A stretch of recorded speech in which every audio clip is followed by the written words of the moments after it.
shoot.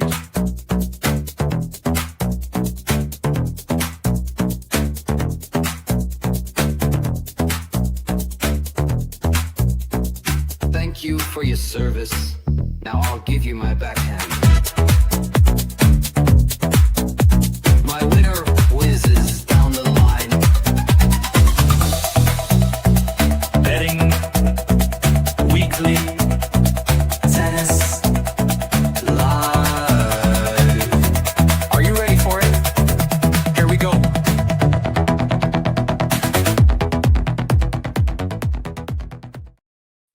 Welcome to Betting Weekly Tennis Live in association with Bet Rivers. I'm Rory Giovanni. With me is Nigel Seeley. It's all about the US Open in New York, the final slam of 2025. Today sees the final matches in round one of both the women's and men's tournament.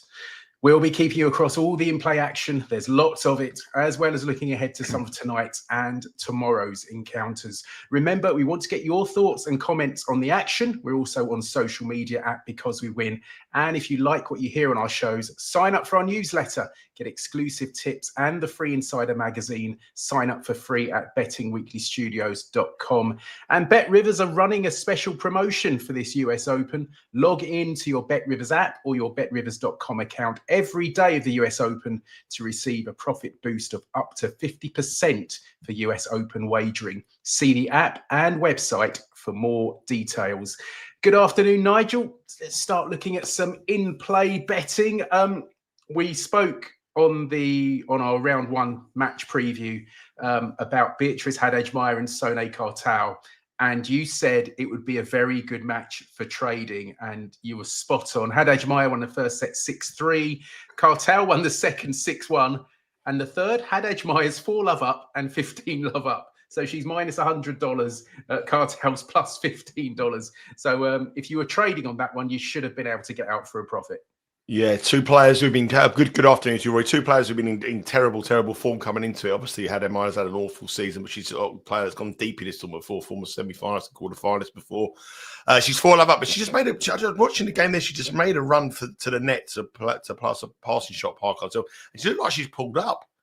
She looks like she's pulled up on the back of her hamstring. She pulled it, and she seems to be working it off now. But there's no concern. But I'm just watching it quite worried. I mean, she's 4-love up, 30-love up. She's barring injury. Kartal looks like she's done, and Haddad Maia's going to get through there. But yes, it's been a topsy-turvy kind of match. A good one for traders, as I always say.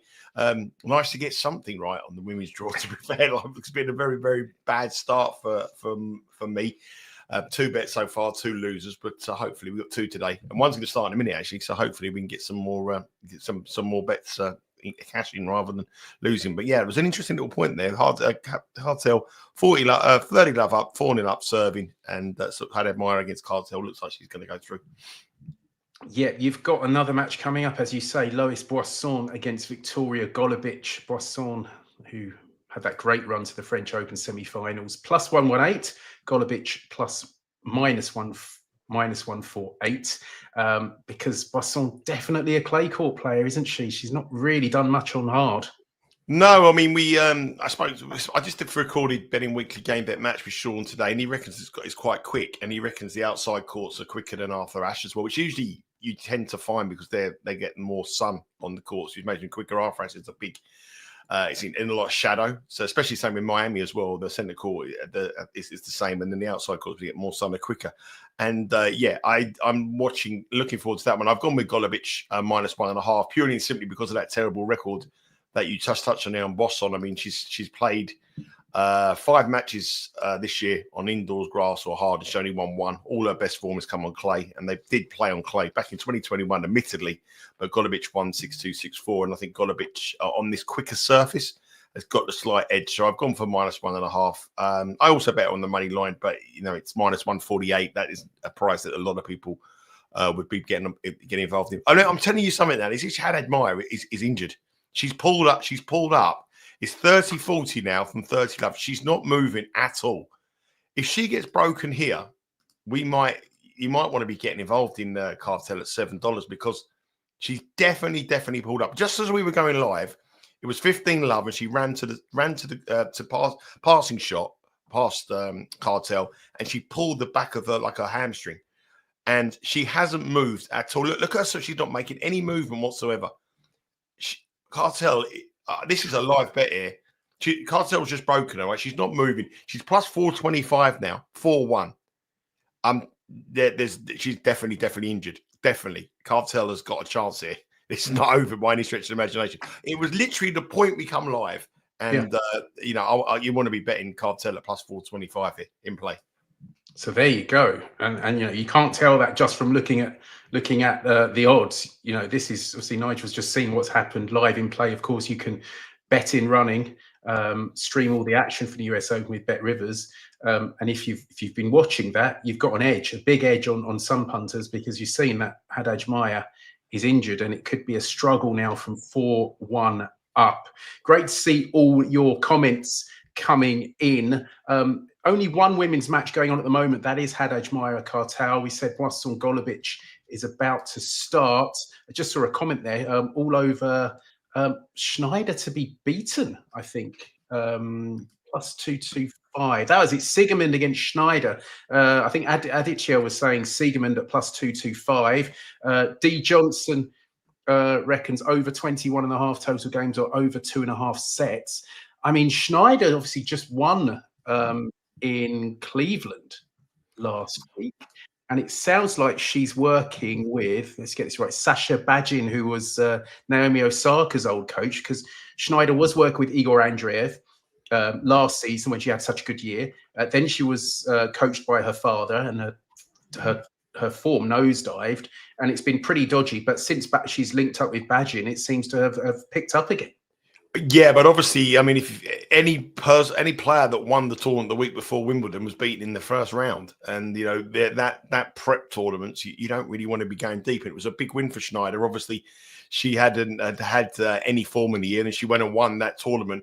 And it isn't a good thing usually to peak the week before a major. So I can understand why people are betting Siegemund. Siegemund obviously had a good run at Wimbledon. She should have beaten the Sabalenka, shouldn't she, in the quarterfinal? And she also boasts a 2-0 head-to-head winning record against Shnaider as well. Shnaider is a player that is a little bit flaky. We know that when she gets a bit tough going to her, she can capitulate, and that is a lively outsider there you want to be looking at here. Just watching this Kartal match, 15-all now on the Kartal serve. Haddad Maia hasn't had any time out, but she's definitely not moving as freely as she was in the first couple of sets there. Yeah, interesting. She didn't opt to call for the trainer at the change of ends. Thanks for the reminders, guys. Yes, it was Monterrey. Shnaider won Monterrey last week, the 500, not Cleveland. Sorana Castilla won Cleveland, of course. First title winning for many a year. Let's have a look at the men's, because there are a few matches going on there that are in play. Of course, the men's, just a reminder, 5 sets, best of 5 sets is a slam. Lorenzo Musetti, 2-1 up on Giovanni Pecci Pericard, and he's got break point in the opening game of the 4th set. Musetti minus $50. Pericard's just saved that break point. So Musetti's now minus $20. Pecci Pericard, $9. Matteo Arnaldi is well up on Francisco Cerundolo. 2 sets to love up. With serve in the second set, it's 4-5. Arnaldi minus 670. Cerundolo plus 450. Denis Shapovalov is going great guns against Martin Fucsovic. 2 sets to love up, and he's 3 love up and with 2 break points. You can't get any offers on Shapovalov. Fucsovic is $40. Early stages of Quentin Hallis against David Goffin. Hallis leads, it's going with serve. Hallis leads 3-2, but Goffin is 40 love up on serve. Hallis minus 155, Goffin plus 2-3. Could be a close one, that one. And looks like Alexei Popperin has won the opening game against Emil Russavori. He's held serve. Popperin minus $25. Russavori, the Finn, $11. And just got underway in a match you wanted to look at, Nigel. Alexander Bublik against Marin Cilic. Bublik held serve in the opening game. Cilic loved 30 on his first service game. Of course, Cilic winning this title back in 2014. Haven't seen him since Wimbledon. Cilic plus 250 at the moment. Bublik minus 335. What were your thoughts on this match, Nigel? I thought it could be quite a long one. I thought that the total would quite be interesting. It was 38.5. It's still 38.5 now, but obviously he's loved 30 Cilic in his first service game, which isn't ideal if you want to be betting that. The one thing I would say, though, is obviously it's not going to change much if he holds serve. So you just wait to see if Cilic can hold serve here. Looking at the over, I thought over 38.5 represent a little bit of value. I would expect Cilic to get a set from Bublik, or I think there'll be at least maybe one tie break in the set as well, because obviously Cilic's such a big server. Bublik obviously a big server. Quick call at the moment. Sean said it's quicker than last year, so I quite like looking at that. It's 30 all now, and it's just gone to the highest move to 39.5. But I'd much rather take the lower price or the game higher when a player's held onto his serve rather than if he's broken at 2-0. The other one that interests me, which is just going to be started as well, is Reidi against Martinez. I've seen Leandro Reidi a couple of times. Good player, suited by the conditions here. Been excellent in qualification. Pedro Martinez isn't someone that I would fancy to do well in this kind of conditions.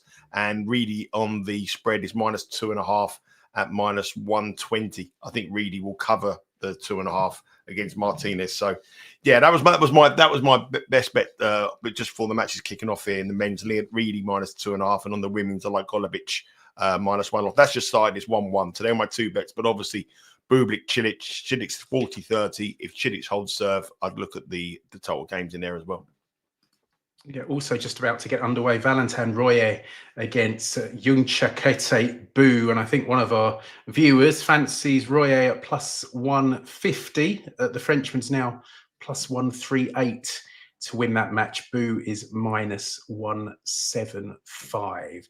That's the in-play action at the moment. Haddad Maia Kartal. Haddad Maia just had a break point, but Kartal saved it. Is she moving a bit better now, Nigel? Yeah, Kartal's just made some awful errors in this service game. Incredible. But the one thing that she's playing, she's not only playing against an opponent that is, at the other end of the court, she's playing against a packed out court. I mean, it's just yellow and green everywhere. Very, very heavily Brazilian presence here, cheering Haddad Maia on. Now Kartal's bending over, looking at she's exerted as well. It looks very hot. But she's now I still think that there's life in this, and I'm happy to take that. But Kartal has got the Brazilians against her as well in a very, very partisan court number 12 there. So it's going to be interesting to see what happens. But it looks as though it's advantage now, Kartal. 4-2, one breakdown in women's tennis that can be wiped out very, very quickly. And it seemed on her service motion. If you watch Beatriz Haddad Maia serving in the last game, she didn't serve at all well, and her movement after the serve was really poor. So I'll be interested to see how she does in the serves. At the moment, it's a long rally, and Kartal's held on. So it's I think no, it's not. She said it long. It's still juice now. Back to juice for the third time. Right, and just got underway. Jannik Sinner makes his entrance to the tournament against Viktor Kopriva. We've had a very big bet on the unders games in this one. Under 26.5 games at minus 150 between Sinner and Kopriva. Kopriva's actually, Sinner's serving, and it's 15-30 in the opening game. Now it's 30 all. The spread is 10.5 games, and totals is now 25.5 game. Over 25.5 games, minus 122. Under 25.5 games, minus 107. Any view on that match, Nigel? I mean, obviously he had that illness in Cincinnati. I guess he's fully recovered from that. I mean, I just never ever. When I was trading these tennis matches back in the day in the 2000s and 90s for bookmakers, we were doing spreads and handicaps. I never see a spread double figures, hardly ever. I mean, it's 11.5 now. 11.5 on the men's tennis match was just unheard of. The highest used to be was 7.5, 8.5, maybe things like that. Pete Sampras was renowned for winning 6-4, 6-4, 6-4, 6-4, 7-5, 6-4. But Sinner and Alcaraz are taking these blowouts to big levels, and obviously the women's as well. Swiatek takes them to big levels. 11.5 seems a monster spread, doesn't it? I think that's incredible. So it's 6-2, 6-2, 6-2. 6 games you would need Kopriva to win more than 6 games is really what you're betting on. But that seems very, very high, 11.5. I wouldn't bet it, though. I wouldn't bet it. There's no way I bet it. Yeah, absolutely. Popyrin has broken early against Rusevori. So the Finn with plenty of work to do. He's $19. No offers for Popperin to win that. The spread there, you're saying about double figures. Popperin's 9.5 is the spread in that match now. Royer against Boo has just got underway. Royer serving first, 30-15. Still plus 130 about the Frenchman. Boo minus 162. And Denis Shapovalov is closing in on victory. Looks like he's going to get a bagel in the final set. He's got 2 match points. Fucsovic serving 15-40. So Shapovalov cruising through his first round match. And what happened to Fucsovic last week? He won Winston-Salem. Yeah, don't win the tournament. Don't win the tournament week before. That's every person. That's every player at Wimbledon out round 1. Fucsovic here. Van der Sandschip, we got to the final out yesterday. Disappointing. You know, it's not a good thing. It's not a good thing to win the tournament before a major, especially the last one of the year like this. Bad omen for Diana Shnaider a bit later on against Laura Siegemund. Let's have a look at some of tomorrow's action. Sorry, I beg your pardon. Tonight's action. In the women's, we've got Anastasia Zakharova against Elina Avanesyan. Obviously, Boisson Golubic in play currently. You can bet on that. Going with serve, 2-1 Boisson in the first set. But Zakharova minus 175, Avanesyan plus 143. The spread 2.5 games. Totals 21.5. We did look at this match on Saturday, and Avanesyan was plus 130. So she's drifted a bit. Zakharova had some good prep in Cleveland last week, and she fell to the eventual winner, Sorana Cirstea, whereas Avanesyan's had a really disappointing last few months, and she hasn't played for a month. This is their first meeting. All over Zakharova here, Nigel? Yeah, I better on the spread. I probably will better get on the spread. I think that she'll cover the spread fairly comfortably. Was it 2.5 now? I think that's my angle here. Avanesyan is in absolutely terrible form, as you touched on there. Zakharova, unlike the others going deep and winning the tournament, I think that's a perfect prep. Semi-finals, quarterfinals, as I said on the preview show. But I'm with Zakharova there, minus the games, minus 2.5. That would be my strongest bet of the night tonight, minus 2.5. Zakharova and Avanesyan at minus 125 on the spread there. I like that a bit later on. That starts at, well, to be precise, on the BetRiz website, it says 5:28 p.m. You can't get more precise than that. So 5:30 local time, Eastern time, that match should start, say. And I believe Haddad Maia has held the serve, broken Kartal to go 5-1 serving for the match. So looking bad for Sunny Kartal there as well. Yeah, I suppose if Haddad Maia gets through this, there's going to be a doubt whether she can play. Oh, no, she's all right. I mean, it just, I don't know, it looked like a pull, and then she might have just jacked it in for that game, but she seemed to be doing a lot of running around in the last match. She did, I mean, there was definitely something. I mean, she may have just forfeited that match, but she definitely pulled up, and she definitely didn't go through the motions in the remainder of her service game.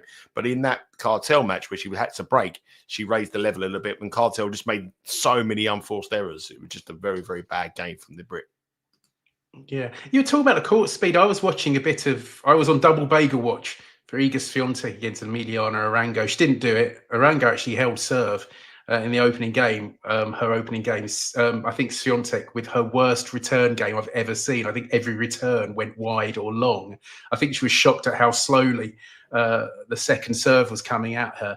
It was 6-1, 6-2 in the end, but it looked pretty slow from what I saw. Sean said it's exactly the same data as last year, and it's a sort of medium to fast court. And I've read a lot of reports that the outside courts, Laura Robson saying the outside courts are quicker than Arthur Ashe. Arthur Ashe, she played in Arthur Ashe, didn't she? So Arthur Ashe, so Arthur Ashe is probably the slowest court, and that's obviously that shade, as I said to, and that's usually the trend. You know, grandstand court is quicker than Arthur Ashe. So I think the actual main court is perhaps playing a little bit slower than the others. So that was probably weird there, but the stats are pretty much exactly the same as last year. Yeah, you probably won't hear this, Nigel, but Boisson's got an early break against Golubic. I know, it's just going bad to us. It's just going bad to us. And I'm all in on Zakharova later to try to rectify some damage, but no, it's not very good. The late match tonight is the darling of the US crowd, Coco Gauff against Ajla Tomljanovi. Gauff, who's not had a great time since winning the French Open, although she did reach the quarterfinals in Cincinnati a couple of weeks ago. Tomljanovi, a big server, but dogged with injuries down the years. Is not looking great for the Australian. She's $8, Gauff minus 14.30. One previous meeting at last year's Paris Olympics, which Gauff won 6-3, 6-love. Tomljanovi, 2 wins, 3 defeats on the US hard court swing. But Gauff, she's a hard player to back at the moment, isn't she? You couldn't be all that confident about her. No, I mean, it's her serve, as we've touched on so many times. Her serve is gone. She's got new people in to work on that service, but I think it's coming a little bit too late. I think it's all about get ready for the Australian Open next season. I think she's going to, obviously she's got a great chance. She gets the crowd behind her and gets her form going. She's the best, one of the best players in the world. But I think to do it from what we've seen in the build-up to the US Open and actually turn it on over the next 2 weeks is going to be a very, very tall order. No surprise that everybody we speak to wants to fake off in this tournament. And I think she's playing an opponent in Tomljanovi. I know admittedly, she isn't the player that she once was, and she has struggled with injuries, but she's a big game player who's had some big wins here at the US Open. Famously, a few years ago, the first time I ever went to New York for the US Open, I was very lucky to be at the game where she played Serena Williams, and Serena Williams was having that incredible run. And it was a night match, and how she got into the final set, she won it 6-1. But that suggested to me that she's got great attributes and can overcome crazy situations. And obviously tonight it's going to be a very vocal New York crowd cheering for Gauff. If she could beat Serena Williams here, when she was at that particular time, Serena Williams was an incredible story. She come back from childbirth and she went deep in the tournament. She overcome that. If she can use those memories and sort of regalvanize a little bit of her career, I think she's capable of. I think she's capable of winning it, but I think she can push Gauff a long way here. And for Gauff, it's just get the job done, I think. So if I'm probably not going to have a bet, but if I was looking around for the bet tonight, I'd probably be looking at maybe over the totals, 18.5. Very low number, given that Gauff will give you a lot of cheap points away on her serve. And Tomljanovi has got the game to hurt her if she's allowed and she feels confident. 6.5, the spread looks about right, but I think over 18.5 at plus 102, or maybe even something like over 8.5 or 8.5 games in set number 1. I think it may be competitive for some stages because of those cheap points that she'll give away. Looking good for our unders better. Jannik Sinner against Viktorija Kopriva. Sinner's broken already, 3-love up against Kopriva. Another notable wager on the current action is on, as you were mentioning, you were talking up Leandro Reidi earlier, and we've got a bet of $6,685 on the money line at minus 143 against Pedro Martinez. And Reidi has actually got 2 break points. It's 1-all, but Martinez 15-40, so a chance for Reidi. Yeah, he will be suited by these conditions here compared to Martinez. Martinez is slower. Reidi's like a much better player. Kartal keeps going down now with some kind of injury problem as well. So she saved a couple of match points, I think. Yeah, I mean, the point when we come live, she had a pulled up on her hamstring. The next service game, she jacked it in, but she seems to recover. Kartal now is the one who's injured, but it's 5-1, and it looks like she's going to get over the line and win this one as well. So, yeah, we got Bublik, Cilic is 2-2. Cilic is now 15 up, 38.5 was the number there. I think it's probably got up to about 40.5 now if you're looking at the total games in that one.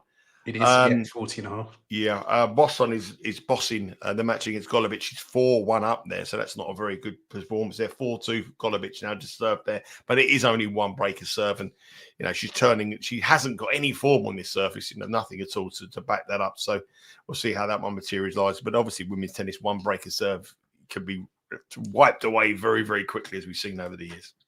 It certainly can.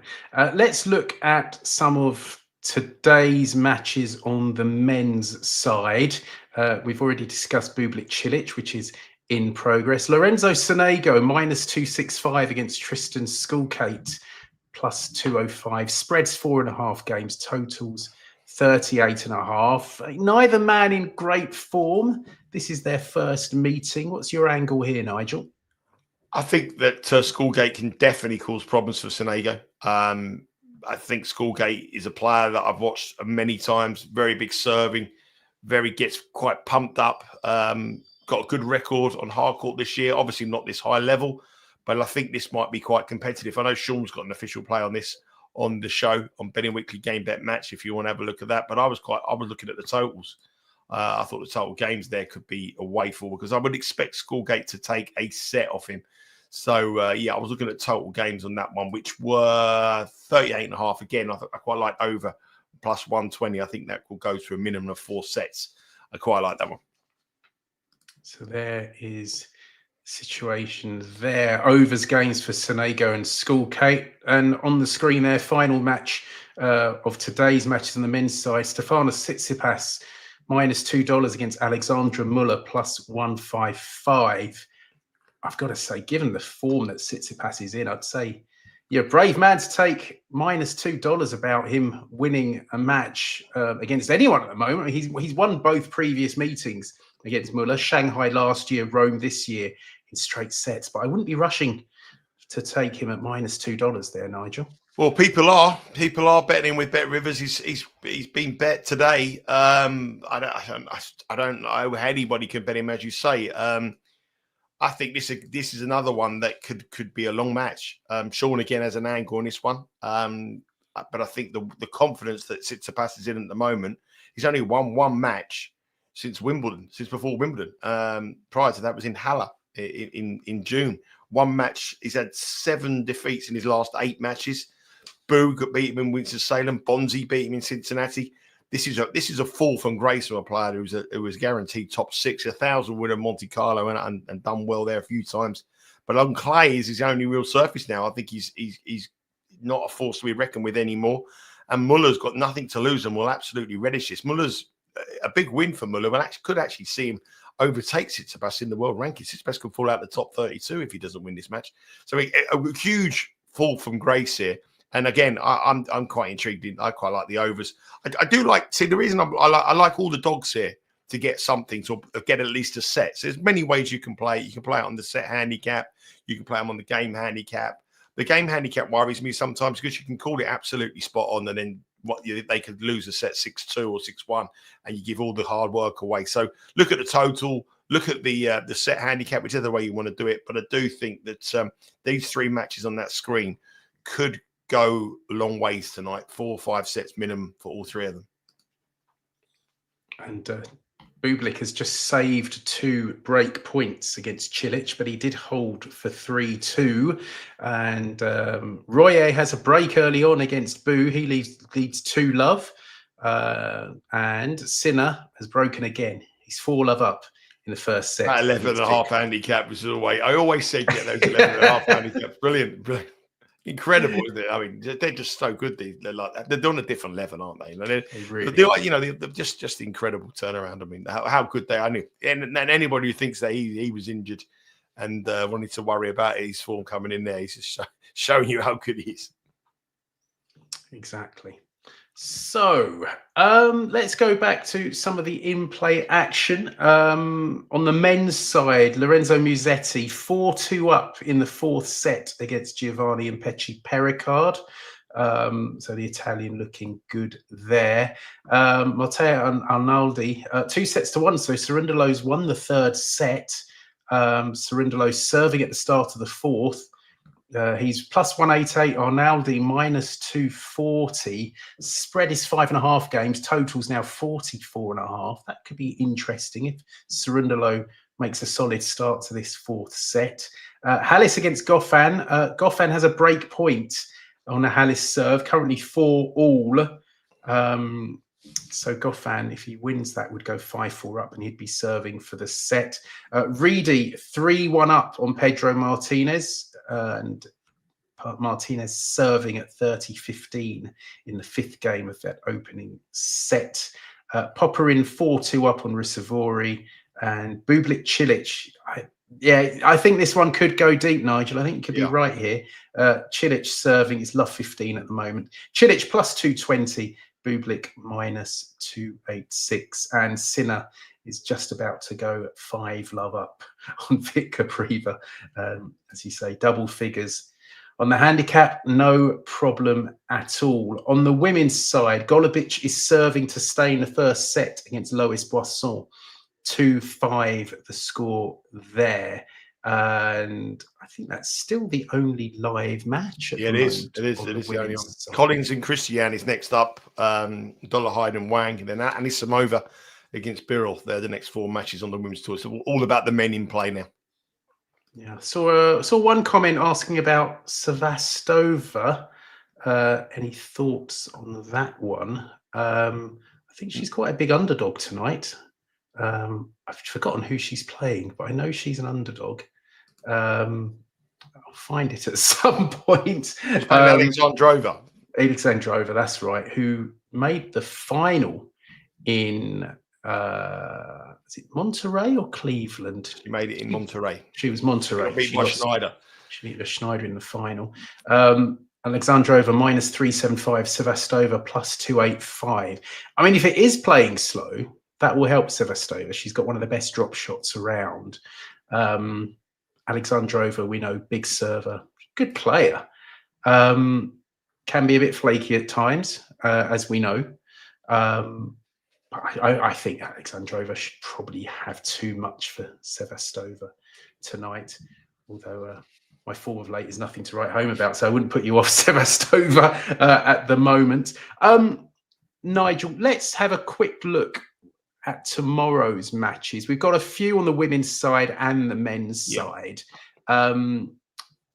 We've done a show. We've just done a show with Sean. It'll be releasing probably after this game bet match. So Sean has put up some bets tomorrow, but these are some other matches that we haven't covered on there on the men's and the women's. Obviously, this is the first time we're touching any of the women's match. I've got a daily double for you as well on these to go on the record. So on the men's tomorrow, Cam Norrie's up against Francesca Comensana.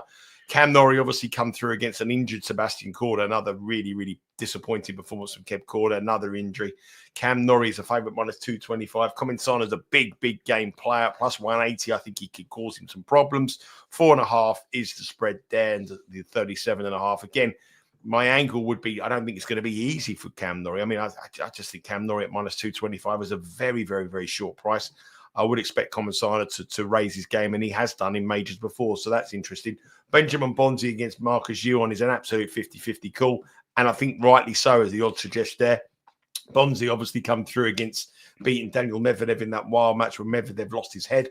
Bonzi beating him for the 3rd time. He's his nemesis, and he did it well. But there's always a sort of a letdown factor after a player wins a match. He's up against the auto fade. Yeah, I just think there was always that kind of thing. I mean, what did he do after he beat? Did he get beat after he beat Medvedev at Wimbledon? I can't remember what he did. I'll have a look for him. 1 second. I just think there's always that kind of possibility that someone will just.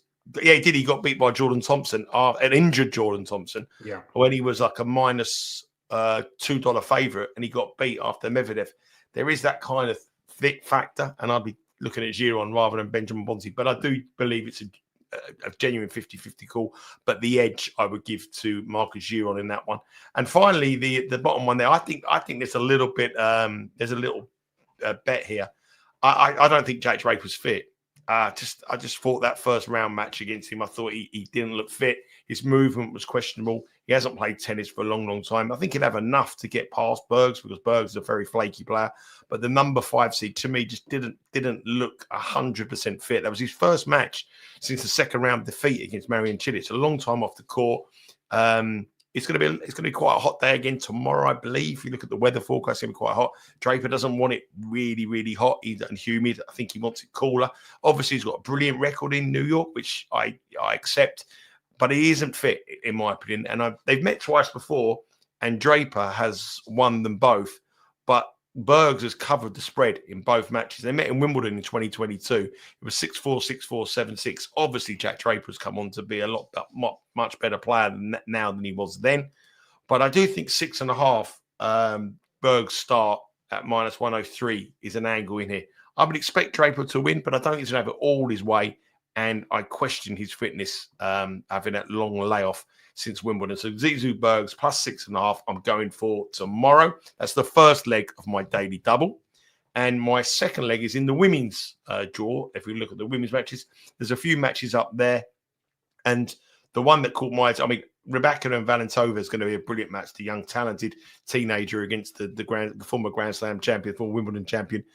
That's a real test there, and it's a big stage for Valentova to show what she's got. Whether it's a little bit too early in her career yet, but again, I wouldn't be betting Rebecca at -360.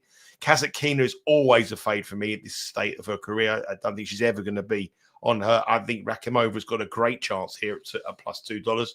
I love her on the spread as well. I think she's got a brilliant chance. And the Kessler von Drusefer match there. Kessler's not in the best of form, and nor is von Drusefer here. So that's an interesting one. But the bet that I'm going to put in my second leg of my double is the All-American clash between Emma Navarro and she's up against McNally. I'm going to go over the games here. Over 21.5, which is -115.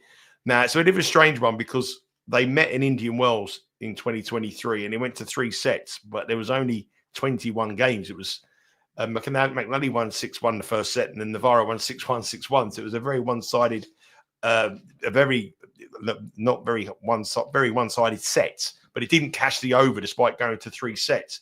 But I just think the way that Navarro plays, she gives so many cheap points away. She's been involved in long battles in New York. She's a New Yorker. She grinds her way out. I remember, was it last year or the year before, we were looking at Navarro.